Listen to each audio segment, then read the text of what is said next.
हरे कृष्णा कृष्ण कृष्णा हरे हरे, हरे राम राम राम हरे हरे। हरे कृष्णा। श्रीमद् भगवत गीता के 13वें अध्याय की कथा भी उतनी ही रोचक है जितनी आपने अभी तक 12 कथाओं को सुना है।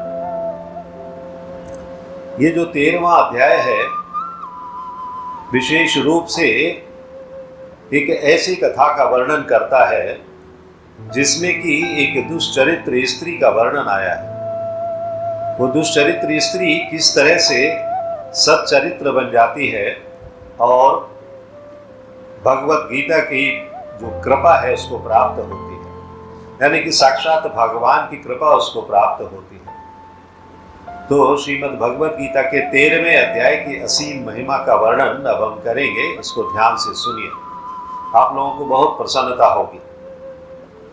दक्षिण भारत में तुंगभद्रा नाम की एक नदी बहा करती है, बहुत बड़ी नदी है, जिसके तट पर हरिहरपुर नाम का एक बहुत सुंदर नगर है। वहाँ हरिहर नाम के जो शिवजी हैं, वहाँ पर एक शिवजी का बहुत बड़ा मंदिर है, उनका नाम भी हरिहरेश्वर है। तो हरिहरेश्वर नाम से प्रसिद्ध शिवजी की वहाँ पर पूजा होती है और कहा जाता है कि जो मनुष्य उनके दर्शन करता है उसे शुभ फलों की प्राप्ति होती है। तो हरिहरपुर नामक के स्थान में एक ब्राह्मण रहा करते थे, दीक्षित ब्राह्मण थे। उनका नाम ही था हरि दीक्षित। ब्राह्मण का क्या नाम था? हरि दीक्षित। बहुत विद्वान थे और एक सरल तपस्वी जीवन जी रहे थे। उनकी पत्नी लेकिन उनके एकदम विरोधाभासी थी।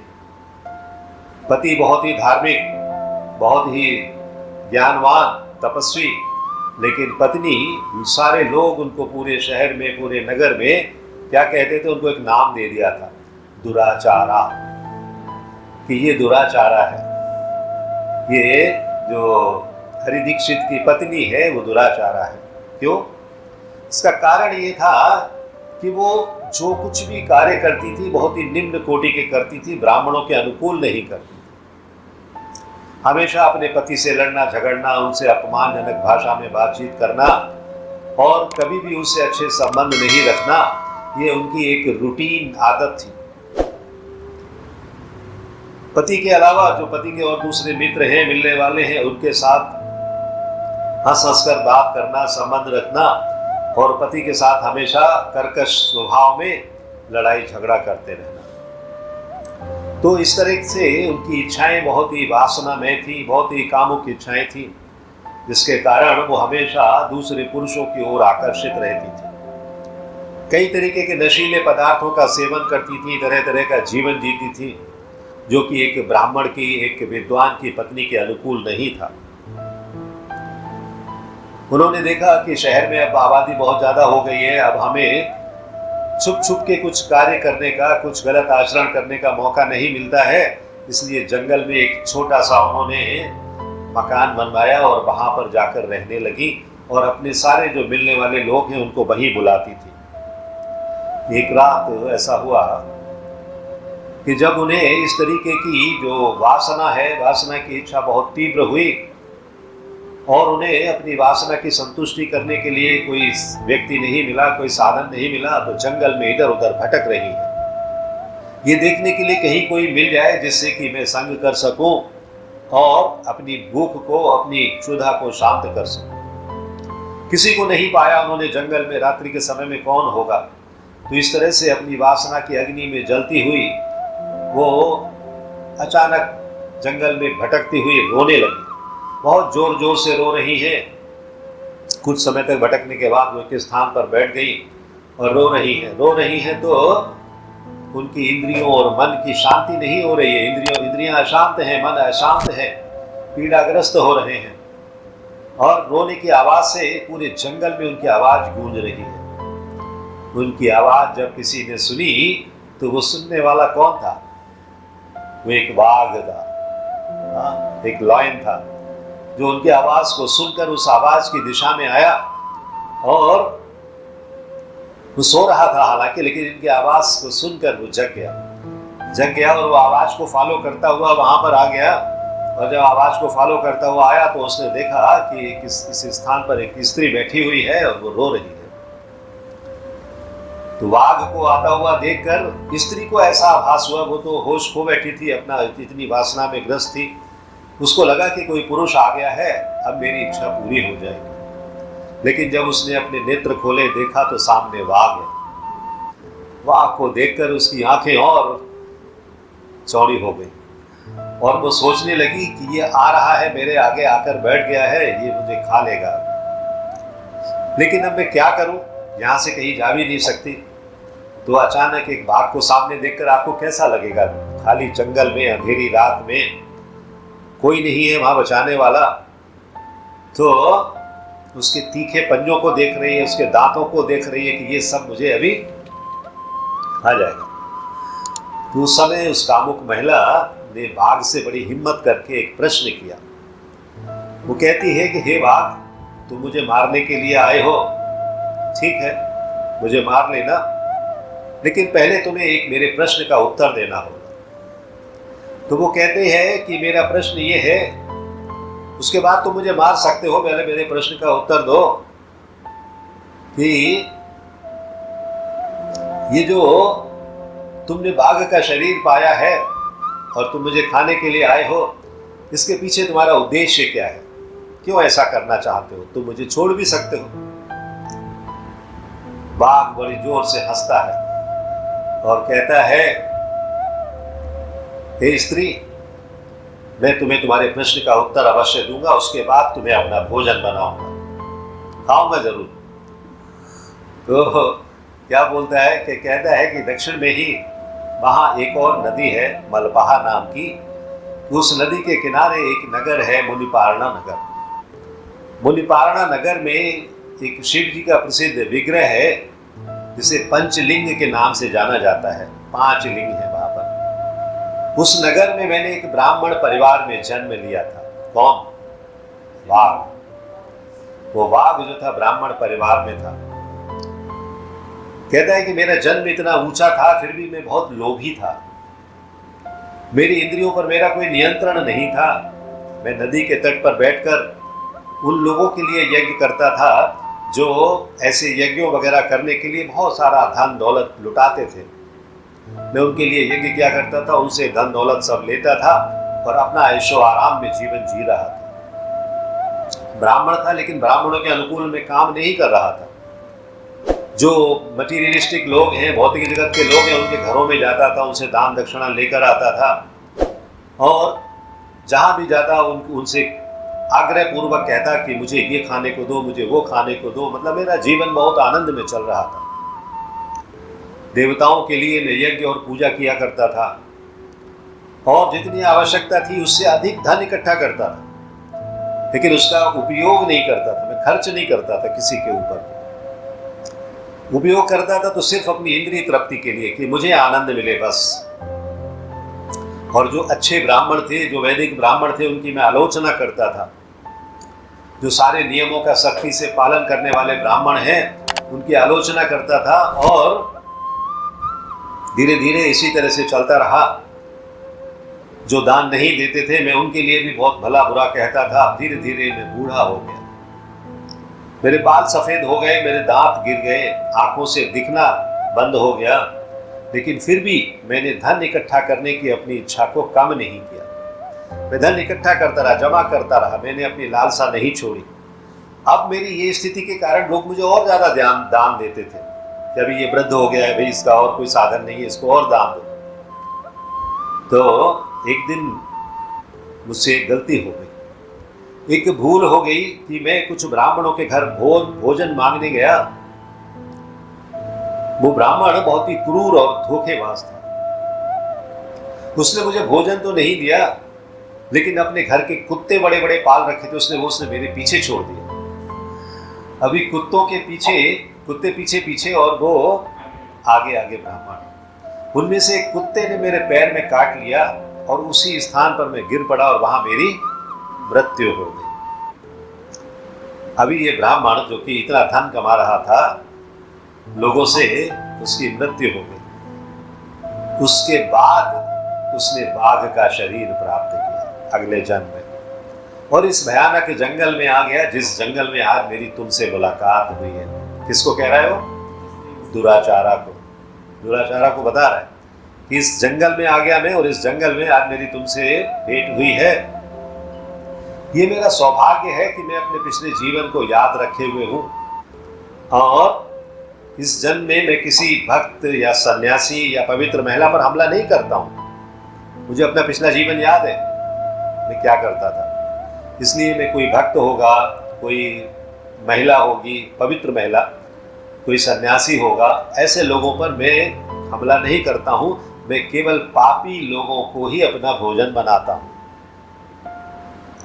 अब तो ये दुराचारा को और भी एंश्योर हो गया कि अब तो ये मुझे खाएगा ही, पक्का हो गया अभी। हाँ, अपवित्र महिलाओं को मैं छोड़ता नहीं हूं, उनको तो खा जाता हूं। चूंकि तुम सबसे अपवित्र और पापी महिला हो, इसलिए तुम निश्चित रूप से मेरा भोजन बनोगी। बता दिया उसने, now this is your turn. हाँ, अभी तुमको मुझे खाना है।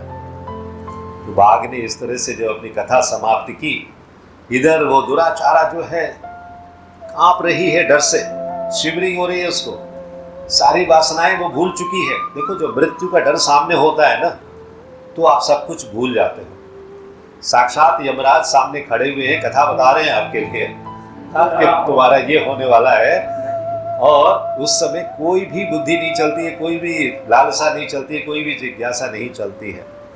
कांप रही है कि मैं कैसे बचूं।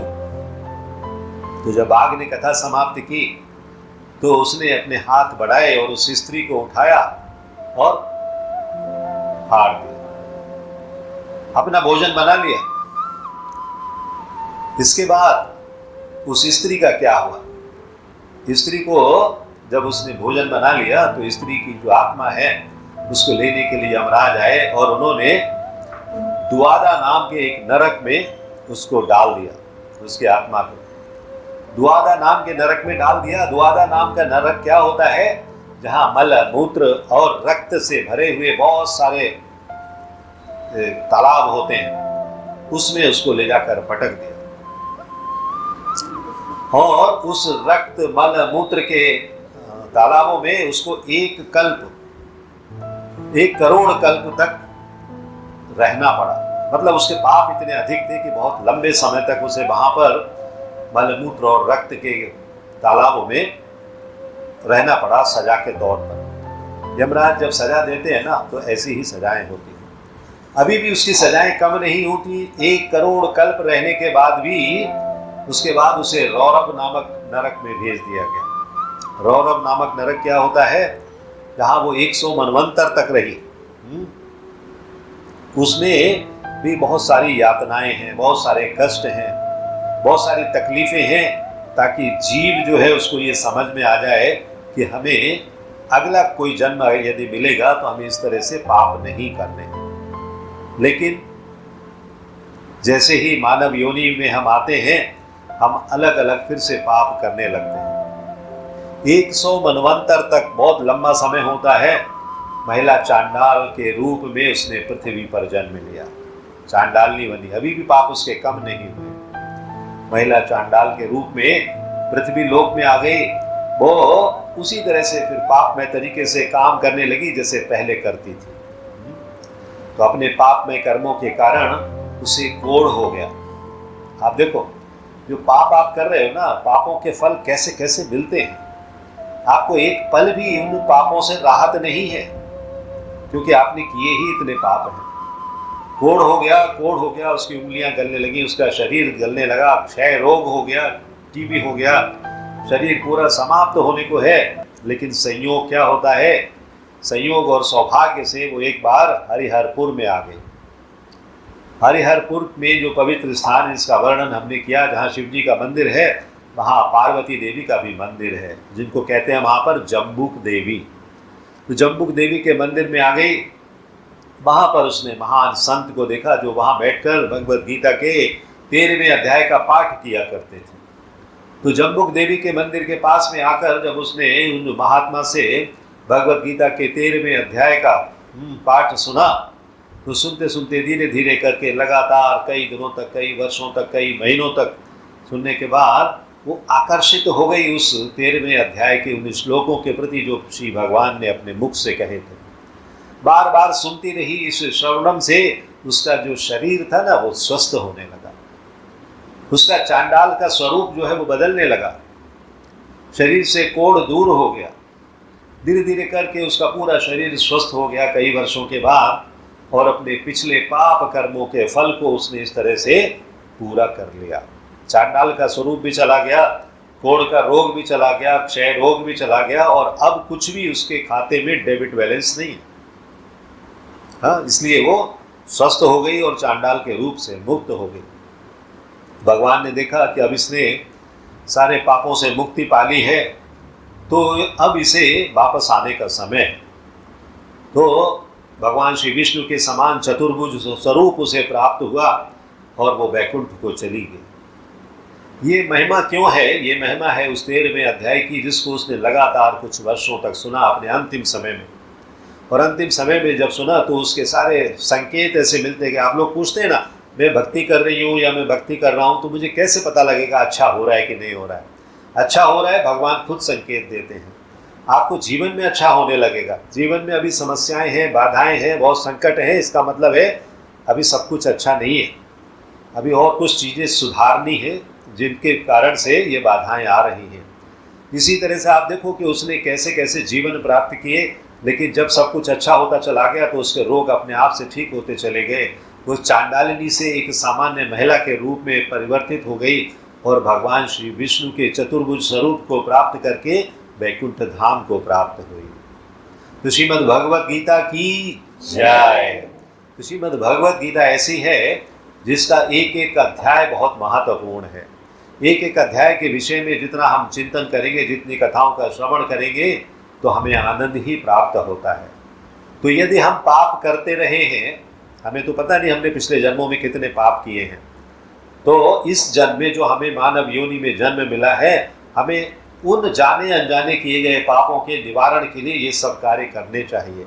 हम सोचेंगे हम अभी तो कोई पाप कर नहीं रहे हैं, तो हम क्यों भगवत गीता पढ़ें?